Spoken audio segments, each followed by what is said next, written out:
আসসালামু আলাইকুম everyone, welcome to my page. আজকে আমি বিকালের নাস্তার জন্য ঝটপটভাবে মোচমোচে আলুর পাকোড়া তৈরি করে দেখাবো। একদমই অল্প উপকরণে খুবই সহজ একটা রেসিপি।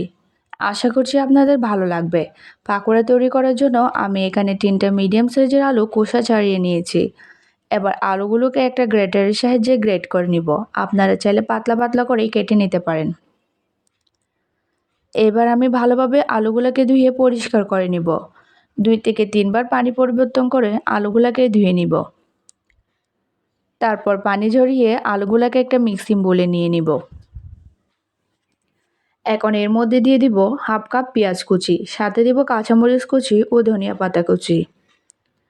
তারপর দিয়ে দিব হাফ কাপ ময়দা আর 2 টেবিল চামচের মতো কর্নফ্লাওয়ার। আরও দিয়ে দিব হাফ চামচ মরিচের গুঁড়া, আর দিব হাফ চামচ ধনিয়া গুঁড়া আর হাফ চামচ কালো গোলমরিচের গুঁড়া। সবশেষে দিয়ে দিব স্বাদ মতো লবণ। এবার হাত দিয়ে সব কিছুকে ভালোভাবে মাখিয়ে নিব।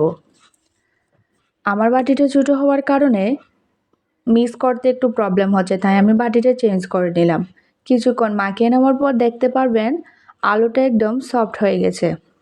এখন আমি ছোটো আর পাতলা করে পাকোড়াগুলোকে বানিয়ে নিব। চুলায় আমি পরিমাণ মতো তেল দিয়ে দিয়েছি। এবার একটা একটা করে পাকোড়াগুলো দিয়ে দিব। সবগুলো পাকোড়া কিন্তু একসাথে ভাজা যাবে না, আমি পাকোড়াগুলো 2 বার করে ভেজে নিব। চুলার আঁচটা আমি মিডিয়াম আর হাইয়ের মাঝামাঝি রেখে পাকোড়াগুলোকে ভাজবো। কম হিটে ভাজলে কিন্তু পাকোড়াগুলো মুচমুচে হবে না। এক পাশে কালার চলে আসলে পাকোড়াগুলোকে উল্টিয়ে দিব। পাকোড়াগুলো ভাজতে তেমন সময় লাগবে না, 3 থেকে 4 মিনিটের মতোই লাগে। এই পাকোড়াগুলো এখন বেশ ক্রিস্পি হয়ে গেছে, তাই আমি তেল ঝরিয়ে পাকোড়াগুলো উঠিয়ে নিব। বিকালের চায়ের সাথে কিন্তু এরকম পাকোড়া একদমই জমে যায়। আশা করছি আমার আজকের রেসিপিটা আপনাদের ভালো লেগেছে।